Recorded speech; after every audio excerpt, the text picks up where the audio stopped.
program herleef saam met my Cornelius Lou. Nou, dis weer Sondag, dit is 11:30 en ons is soos elke Sondag net opgewonde om woord met julle te kan deel. En vanoggend is die tema van my boodskap, wat wil jy hê moet God vir jou doen? Wat wil jy wat vandag hierna luister? Wat wil jy wat vandag hierna kyk? Wat wil jy hê moet God vir jou doen? En ons skriflesing gaan kom uit die boek van Matteus 20 vers 29 tot 34.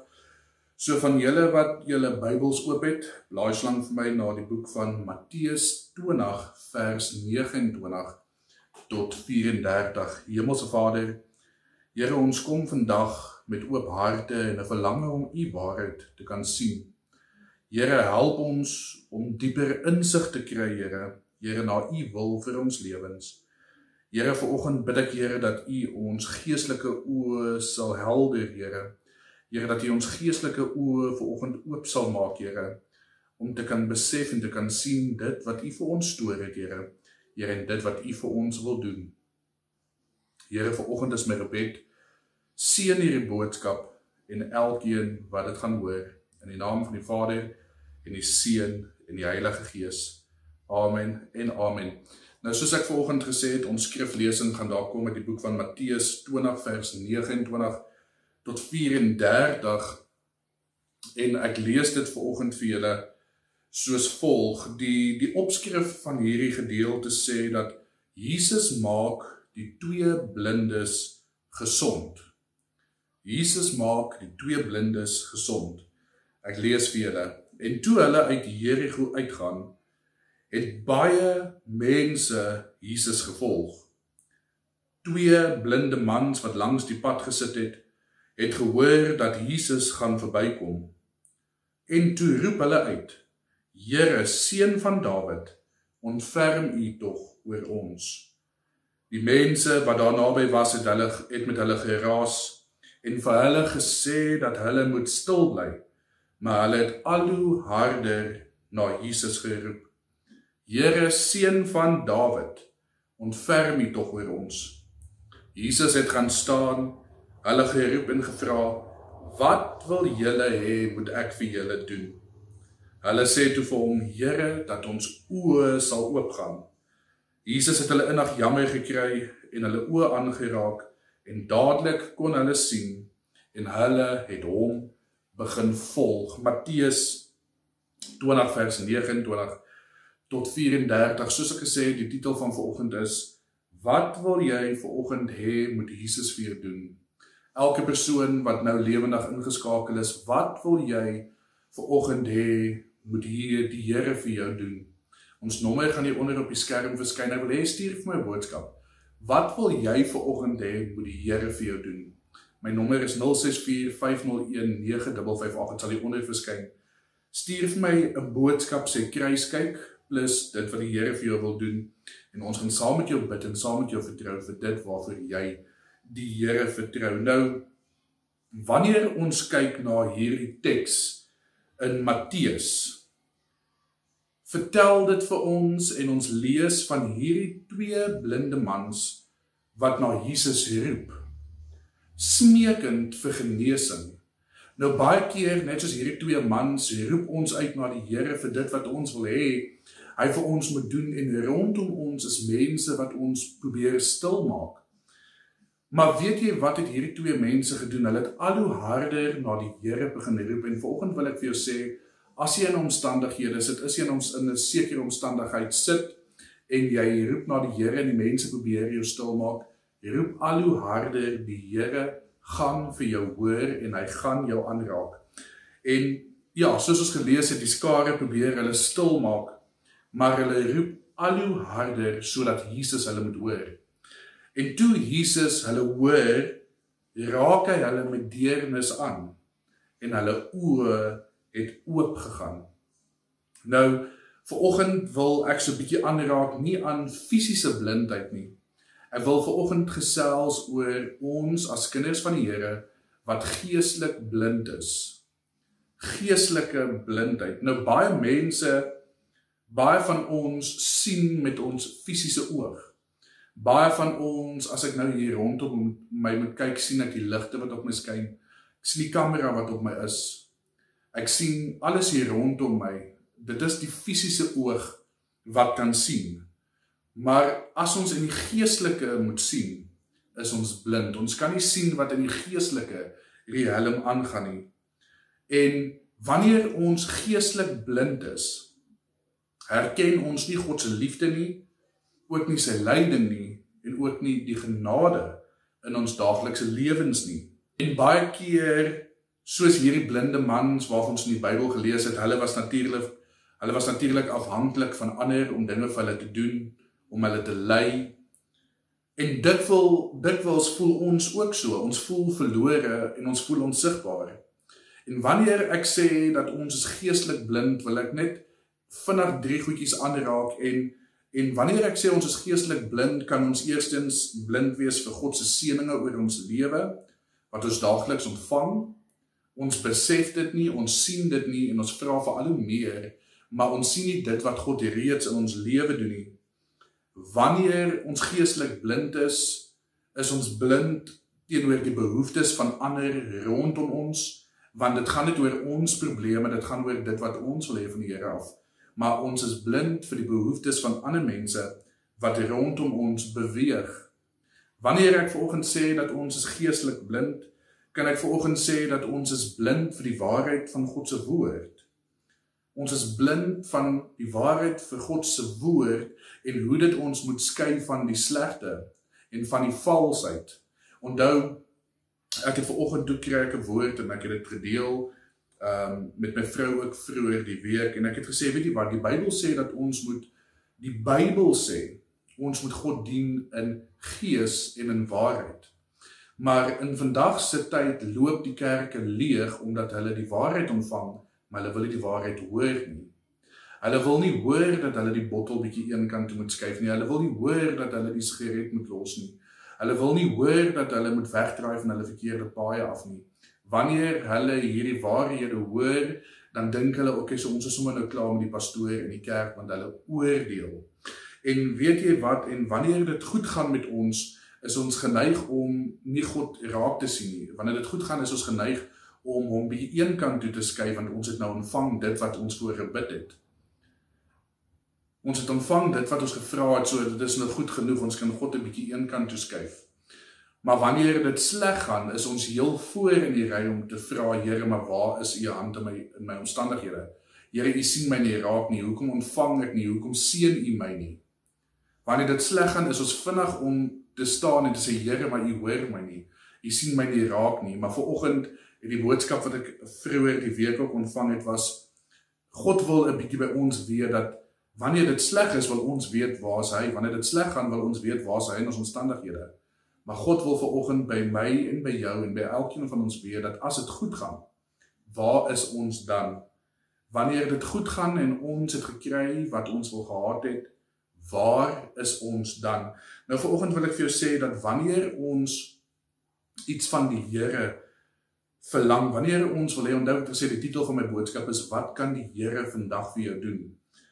En wanneer ons na die Here toe kom met 'n versoek, wanneer ons iets van hom vra, is dit belangrik, soos die woord ons leer, om dit in geloof te doen. Die belangrikheid van geloof. Nou, wanneer ons na hierdie storie kyk in Matteus van hierdie 2 blinde mans, wat nie kon sien nie, maar een ding het hulle wel gehad, een ding het hulle wel gedoen, en hulle het geloof gehad en geglo. Want hulle het geweet, Jesus wat verbykom, een aanraking, en hulle sal kan sien, en hulle het gehoor dat Jesus gaan verbykom. Hierdie 2 blinde mans het gehoor dat Jesus gaan verby hulle beweeg. En sonder enige huiwering, sonder om te twyfel, het hulle begin uitroep. Hulle het begin uitroep na Jesus met die geloof, en hulle het geglo dat die Here sal hulle hoor, maar die mense het hulle probeer stil maak. En vandag wil ek vir jou sê, dit maak nie saak wat se stem jou probeer stil maak nie, dit maak nie of dit 'n stem in jou kop is, of dit mense om jou is nie, wat ook al stem daar is, wat besig is om vandag jou stil te maak, skree al hoe harder, soos hierdie 2 mans gedoen het, die Here gaan jou hoor. Nou, as ek kan aangaan op hierdie gedeelte, toe die skare hulle probeer stil maak het, hierdie 2 mans het die besluite geneem om nie toe te laat dat die skare hulle sal stil maak nie. Hulle het nie ingegee toe daar op hulle geskel was om te sê dat hulle moet stil bly, hulle maak 'n geraas nie. En vandag wil ek vir jou vra, wanneer laas het jy so volle vertroue in God gehad, dat as iets nie nou gebeur nie, dat jy al hoe harder roep na die Here en sê, Here, ek het dit nodig, dit is wat ek wil hê, dit is wat ek wil hê, U vandag vir my moet doen. En vandag wil ek vir jou vra, as jy vir God iets vra in geloof, het jy vanoggend geloof dat hy vir jou luister? Dit maak nie saak hoe hierdie mense jou probeer stil maak nie. Het jy vanoggend daar waar jy sit, waar jy na hierdie boodskap luister, geloof dat hy na jou luister, na dit wat hy vir jou vra? Onthou, hy het in die woord, hy het vir 2 mans gevra, wat kan ek vir julle doen? En dis die titel van my boodskap vandag, wat wil jy hê die Here moet vir jou doen? Soos ek in die begin gesê het, stuur vir my 'n boodskap, wat wil jy vandag hê? Wat wil jy vanoggend hê? Moet die Here vir jou doen? En dit is ook die opskrif nou van my 3de punt waaroor ek met julle wil gesels. En dit is, God vra vandag, wat wil jy hê, moet ek vir jou doen? Nou, hierdie is 'n aanleiding dat toe Jesus terugdraai en na hulle kyk, en na hulle toe beweeg, het Jesus by hulle stil gestaan, Jesus het gestop, en hy het direk vir hierdie 2 mans gevra, hierdie 2 blinde mans wat nie kon sien nie, hy het vir hulle gevra, wat het julle nodig? Wat het julle nodig? En net hierdie aksie wat hy gedoen het, wys vir ons vanoggend dat hy omgee in jou omstandighede. Hoe sleg dit gaan, hoe goed dit gaan, dit maak nie saak in watse finansiële probleem jy vandag sit nie, met watse siekte jy sit nie. Dit maak nie saak waardeur jy vandag gaan nie, die Here wil stil staan by jou, sodat hy vir jou kan vra, wat wil jy hê, moet ek vir jou doen? Dit wys vir ons dat ons dien 'n God wat omgee vir ons. En hy wil hê dat ons probleme na hom toe moet bring. En dat ons duidelik moet wees oor ons behoeftes, sodat hy ons daarin kan help. Onthou, hierdie 2 mans was duidelikheid, hulle het vir Jesus gesê, ons wil sien, ons wil kan sien. En soms roep ons na God, soms roep ons uit in ons omstandighede, maar sonder duidelikheid, sonder om duidelik en presies te wees oor ons omstandighede, en wat ons werklik nodig het. Ons is vaag, ons praat vaag met die Here oor dit wat ons nodig het, oor ons omstandighede. Jesus wil vanoggend hê, jy moet kan sien. Onthou, ons praat geestelik. Jesus wil hê vanoggend dat jy geestelik moet kan sien. En hy wag dat ons in geloof na hom toe kom, sodat ons dit vir hom kan vra.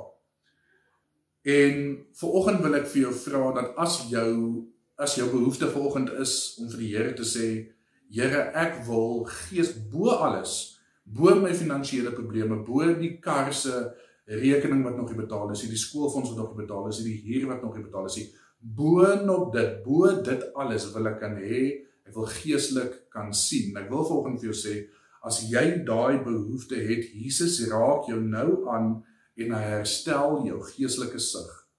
Hy herstel jou geestelike sig. Jesus raak hierdie 2 mans met deernis aan. Die Bybel sê, hy raak hulle met deernis aan en hulle kon onmiddellik sien. Hulle kon onmiddellik sien toe hulle in duidelikheid vir hom gesê het wat hulle behoefte is. En hierdie aanraking wat Jesus gemaak het sodat hulle kon sien, is 'n goeie beeld, is 'n kragtige beeld van God se genade op ons lewens. Hy raak aan en ons oë is vanoggend oopgemaak vir sy waarheid, vir God se woord, vir God se waarheid. En hierdie is ook 'n oproep tot verandering vir my en vir jou. Sodra toe hierdie 2 mans kon sien, het hulle dadelik vir Jesus begin volg. En dis die probleem wat ons deesdae het. Onthou in die begin het ek gesê, ons moet hom dien in gees en in waarheid. En baie keer, as ons die Here iets vra en hy gee dit vir ons, is ons geneig om ons rug te draai op die Here, want ons het ontvang dit wat ons van hom wou gehad het. Maar sodra dit weer sleg gaan, is ons bereid om na die Here toe te draai en te vra, Here, waar is U in my omstandighede? En hierdie ware sig, hierdie geestelike sig wat ek vanoggend van praat, is wat transformasie in my en jou lewe bring, sodat ons vir God kan volg, in gees en in waarheid. Jy weet, en voor ek vanoggend afsluit, wil ek voel gelei net om hierdie kort getuienis met julle te kan deel met wat met ons gebeur het hierdie afgelope week. Sondag aand, ons dogtertjie is 4, sy raak nou 5 in Julie, en sy het besluit om by my vrou, by haar ma se speelkas te gaan sit terwyl haar ma hare doen. En sy het met 'n oorbel gespeel en sy het hierdie oorbel per ongeluk ingesluk. Sy het hierdie oorbel wat daar gelê het per ongeluk ingesluk. En ons was dokter toe met haar, want hierdie oorbel wat sy ingesluk het is nie 'n klein oorbelletjie nie, so was 'n redelike met 'n lang steeltjie, as ek dit so vir julle kan verduidelik vinnig. En ons was dokter toe gewees en hulle het gesê ons moet dadelik hospitaal toe gaan vir ekstrale, want wanneer jy sluk, hy beweeg natuurlik deur jou slukdarm na jou dundarm en dan na jou dikdarm toe. So hulle weet nie of hierdie oorbel 'n blokkasie kan veroorsaak of haar eintlik nou seer maak in die binnekant nie, want sy is nog baie klein, sy is maar 4. En so is ons hospitaal toe die middag, en hulle kon ons toe nie dadelik help nie, en ons het toe besluit om huis toe te gaan. En die volgende oggend is ons weer terug hospitaal toe om ekstrale te gaan neem. En ek sal nou vir julle die ekstrale hier op die skerm opsit om vir julle te wys dat daar waar die oorbel gelê het, dat julle kan presies sien waar dit is. En ek het toe vir my dogtertjie gesê, ek is elke oggend voor ek werk, elke oggend voor ek my dag begin, is ek besig met die Here, met die woord. En ek het vir haar gesê, kom in my kantoor en ek gaan vir jou bid. En ek het vir haar gesê, lig op jou hande, en ek het my hand op haar maag gesit, en ek het my ander hand op haar hoof gehou, en ek het ingetree vir haar. En ek wil vanoggend vir julle sê, die belangrikheid van gebed, veral van 'n ouer na hulle kinders toe. Ouers, jy moet vir jou kinders intree, en jy moet vir hulle bid. Ek het so hard gebid vir haar, en wat toe later in die middag gebeur, ons moes haar natuurlik toe nou heeltyd dophou, dat sy nie bloeding kry, of naraak, of pyn op die maag nie, want dan beteken dit daar's komplikasies met die oorbel in haar darmes, en ons gaan dan na die hospitaal toe moet gaan, dat hulle nou, dat die chirurg daar verder dit kan oorneem, en die dokter het ons die middag gebel om te hoor, hoe gaan dit met haar? En dieselfde tyd, terwyl ek op die foon met die dokter is, roep my vrou my en sy sê vir my, luister hierso, ons dogtertjie was nou net toilet toe gewees, en die oorbel het uitgekom, mooi, niks seer gemaak nie, en ek wil net vir julle sê, en dit was dadelik 'n antwoord op ons gebed, want daai oorbel, daar kon soveel dinge verkeerd met haar gegaan het, en daarom vanoggend getuig ek daaroor, want die Here is goed, en ons was duidelik oor dit, ons behoefte, oor die oorbel wat vasgesit het, en vanoggend is sy weer op en wakker soos altyd, en die Here het deurgekom vir ons, hy het genade aan ons getoon, en in dieselfde tyd het hy lewe gered, en daarom gee ons vanoggend alle eer aan ons hemelse Vader, vir dit dat as ons vra, as ons in duidelikheid vra, dat hy vir ons luister. Hemelse Vader, dankie dat U ons oë vanoggend oopgemaak het, Here. Here, vanoggend vra ek, Here, help ons om U waarheid en liefde te kan sien. Here, gee ons die moed om in geloof na U te roep, soos hierdie 2 blinde mans, wat uitgeroep het na U, Here. Here, en die skare het hulle probeer stilmaak, maar hulle het harder geroep na U, want hulle het 'n deurbraak nodig gehad om te kan sien. Vanoggend wil ek vra, Here, dat ons daai geloof sal hê, soos hierdie 2 blinde mans, Here, dat as ons uitroep, dat ons harder sal roep. Here, tot U die gesig na ons draai en by ons sal stil staan en vra, wat het ons nodig? Here, ek bid, Here, vanoggend, Here, dat wanneer ons geestelik blind is, Here, dat ons die vrymoedigheid sal hê, Here, om te bid, Here, dat U ons geestelike oë sal open. Here, dat ons kan sien dit wat U in store vir ons het, Here, in geloof. Here, dat ons vanoggend geloof sal hê, Here, dat wanneer ons vir U iets vra, Here, dat U luister. Here, vanoggend eer ons U, ons loof U naam, en ons bid alleenlik in U naam, die Vader, die Seun, en die Heilige Gees. Amen en amen. Nou, ek wil vanoggend baie dankie sê vir elkeen van julle wat Sondag na ons luister, wat vir ons boodskappe stuur, wat vir ons bel. Ek wil 'n versoek doen, en soos ek in die begin gesê het, ek wil vanoggend by julle hoor, wat wil julle hê, moet die Here vir julle doen? Die Here het, toe my dogtertjie daar oorbel insluk, en ons na die Here toe gaan kon, en dis waar hierdie boodskap vandaan kom. Want die Here het vir my gevra, wat kan ek vir jou in daai omstandigheid doen? Die dokters het hulle opinies gegee, hulle het gesê, wat gaan gebeur, wat moet gebeur, maar die Here het vir my gevra, wat kan ek vir julle doen? En ons was duidelik genoeg om te sê, Here, dat hierdie oorbel uit sal kom sonder 'n operasie, sonder dat sy in 'n teater moet gaan lê, sonder dat die dokters daar moet werk. En hy het uitgekom, mooi, sonder om haar seer te maak. Wat wil jy vanoggend hê, moet die Here vir jou doen? Ons groet julle tot volgende week, dieselfde tyd, dieselfde plek op Kruiskyk TV. Die Here